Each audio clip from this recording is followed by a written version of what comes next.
నీ ఊరు ఎవతరా? నాది వచ్చి ఆంధ్ర. ఊరు అడ్రస్ చెప్పరా? దేవరెడ్డిపల్లి అనక దేవరెడ్డిపల్లి, కదిరి మండలం, కదిరి నలజూరు మండలం, కదిరి తాలూకా. నీ రియల్ పేరేమరా? నా పేరు షేక్ మొహమ్మద్ ఆసిఫ్. ఫస్ట్ పేరేమరా? ఫస్ట్ పేరు ధనంజయ.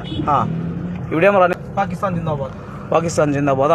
ನೋಡಿ ಸರ್, ನೋಡಿ ಫ್ರೆಂಡ್ಸ್, ಇವನು ಗಂಡ ನನ್ನ ಮಗನು ಆಂಧ್ರದವನು. ಇವನು ಐ ಲವ್ ಪಾಕಿಸ್ತಾನ್ ಅಂತಿದ್ದಾನೆ. ನಾನು ಇವಾಗ ವೈಟ್ ಫೀಲ್ಡ್ ಪೊಲೀಸ್ ಸ್ಟೇಷನ್ ಅಲ್ಲಿ ಕಂಪ್ಲೇಂಟ್ ಕೊಡ್ತಾ ಇದ್ದೀನಿ.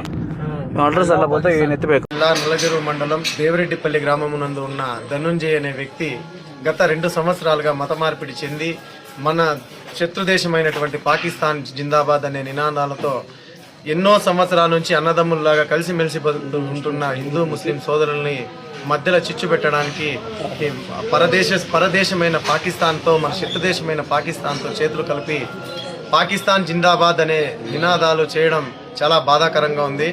ఇట్లాంటి చర్యలకు పాల్పడుతున్నటువంటి ధనుంజయ్ అన్న వ్యక్తిని, పాకిస్తాన్ జిందాబాద్ అంటున్న ఆ వ్యక్తిని, మత మార్పిడి చెందిన వ్యక్తిని తగిన చర్యలతో కఠినంగా శిక్షించాలని నల్లచెరు యూత్ తరపు నుంచి మేము కోరడం జరుగుతున్నది.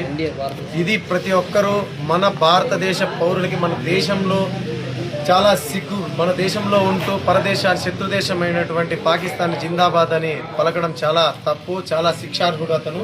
కాబట్టి తగిన చర్యలతోటి ఆ స్వామిని శిక్షించవలసిందిగా నల్లచెరు యూత్ తరపు నుంచి మేము కోరుతున్నాం. స్వామి జై బజరంగ. Local to global news at your finger tips. మీ చేతిలో ఒక ఆయుధం. Download raw TV app. Media legend Ravi Prakash is back.